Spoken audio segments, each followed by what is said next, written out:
حواليها زي كرة القدم.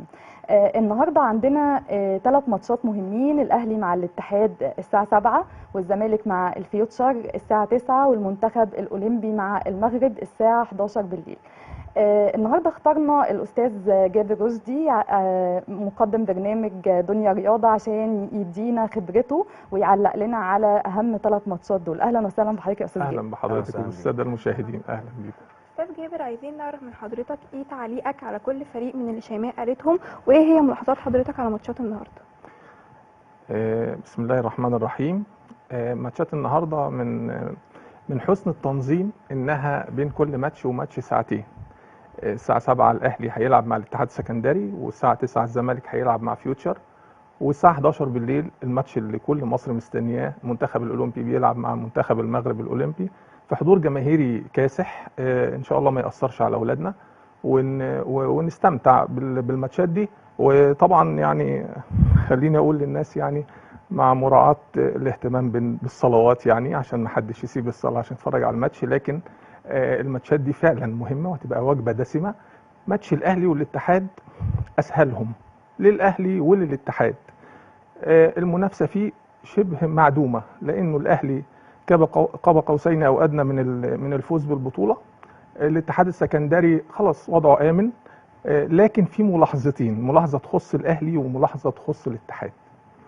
الاهلي بدا يوصل للعيبه وللمدرب وللاداره انه الدوري خلاص جه اللي كان غايب بقاله سنتين، فده بدا يبان في الملعب. اللعيبه بتلعب بشكل ما فيهوش تركيز كافي، فكره اللي هيقعد واللي هيمشي مسيطره على اللعيبه. المدرب شويه فاكك، يعني مارسيل كولر من الناس اللي هم مشهورين بالحزم زي الساعات السويسري كده، الا انه في الفتره الاخيره انا شايف الاهلي مشغول اكتر بالتعاقدات، وده يخليني اقول انه الاهلي لازم يبص شويه ويراجع المعايير اللي على اساسها بيختار اللعيبه، ويا ريت ما يكونش الفتره اللي جايه نتفاجئ بانه تسرب الى قائمه الفريق الاول لعيبه هم في الاساس يعني ممثلين اكتر منهم لعيبه كوره، من غير اسامي لانه الموضوع ما هوش شخصي، لكن باين جدا للجماهير اللي بتتابع انه في لعيبه تستاهل تلعب في الاهلي، وفي لعيبه كتير عليها جدا انها تلعب في الدوري الممتاز اصلا. اما الاتحاد فلازم طب على يراجع. اي اساس الناس دي دخلت وبتلعب؟ موضوع كبير، الموضوع ده موضوع كبير. هو المعايير دي محتاجين مجلس اداره طبعا، يعني عمالقه كوره يعني في مجلس اداره النادي الاهلي على راسهم كابتن محمود الخطيب. المعايير دي محتاجه تتراجع، هم عارفينها وممكن تعلن في اوقات اخرى، لكن عموما يعني الاهلي يراجع المعايير.